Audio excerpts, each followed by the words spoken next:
So that's a perfect segue. And yes, we do. We have such an impressive group here tonight. And just to echo what was said, accountability. I know there was sort of some silence there, but I know that's probably based on comments and what I've heard from y'all in conversation.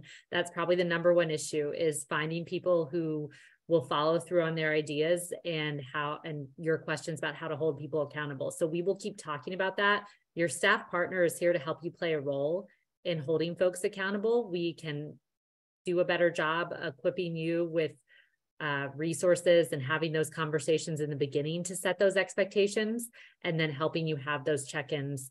And we certainly have some examples of when it's gone very well, when a staff member has joined to help hold someone accountable, or when that's come from a volunteer, because both parties are very important in holding everyone accountable. But to talk to you about what is coming up this spring that you can utilize when we do talk about your resources, we will have our mid-year data review. So we can pull data for you anytime. I know some of us discussed this. There are some great insights we have on our alumni community, though many of you are getting great data from anecdotal conversations as well. But we have data in our database, and we are coming up on halfway through the fiscal year on March 1st. So that's a wonderful moment to just take a look at the engagement and volunteerism and donors that have been taking place in your area, and see who you might want to reach out to. How are your numbers? Where are they performing from last year? Just what are any trends that we might spot that would tell us an interesting story? There's the volunteer toolkit that's open to all network board members. We do have the version of this workshop from last year available as well. That has some great insights on just what it means to be a board member and board member effectiveness. And we'll also have recording from tonight's conversation as well. We also are happy to add resources if you think of some that you heard tonight that you'd like to see added to that toolkit, like Steve's event checklist. Then on March 17th, some of you will be coming to Atlanta for the Emory Leadership Summit. So I wanted to drop that.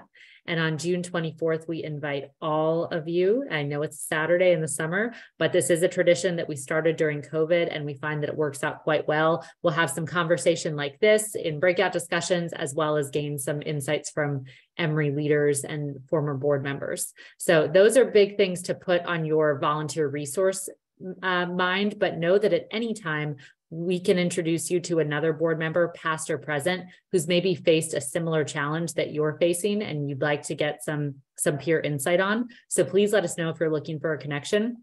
We can also bring back some roundtable discussions.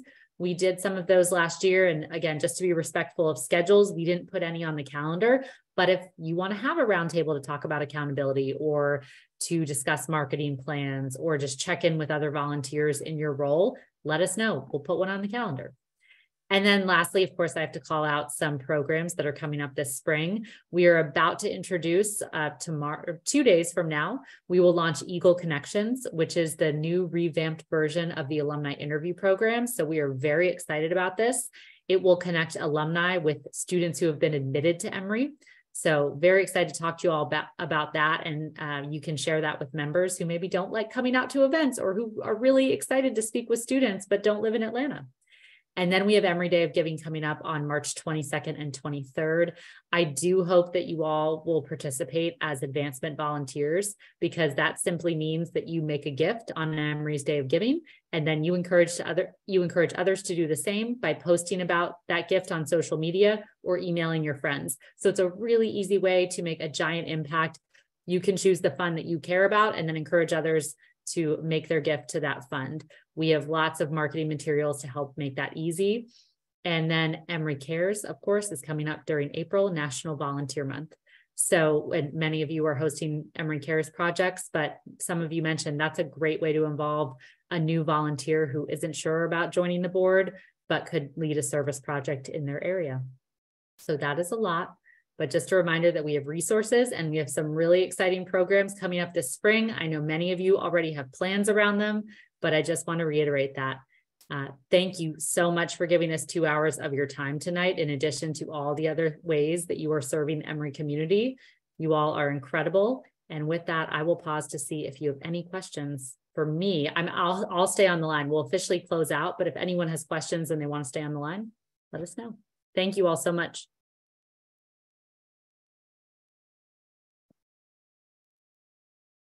Yes, Chris. Yes, Chris, lots Thank of you. Florida, New York competition with Emory Day of Giving. Thank you.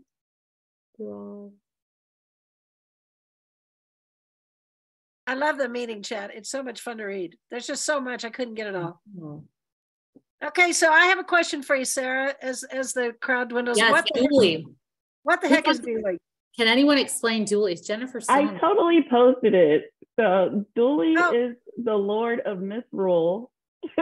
He is the spirit of Emory, and he connects alums regardless of what generation they graduated from the institution, because teachers may come, teachers may go, presidents may come, presidents may go. Students may come and students may go, but Dooley lives forever. Okay, but let me ask you. Of course, it's the two Oxford alums on the line who are doing this. So why wouldn't everybody be Team Dooley? There's team something else? It doesn't resonate because, well, our official mascot is an eagle, Swoop, and he's really cute. But some of our grad students, they weren't as close to Dooley, right, Jen and Megan, because Dooley doesn't really let them out of class like Dooley did for the undergraduates. Dooley comes when he comes to Whitehall, which are undergrads, and he will then ultimately leave him out of class during Dooley Week. And the Dooley Week is really an undergrad kind of event, and it's like a Halloween celebration. I know that this much. When I was a grad student, none of the public health people went to a Dooley event. It was always a undergrad event, and that's why Dooley is really an undergrad thing. So I mean, that's the separation. I don't know about Oxford, Jen, because I don't know if Dooley ever came to Oxford. Did he? Yes. Oh, Dooley was very active at Oxford and probably a little bit naughtier there.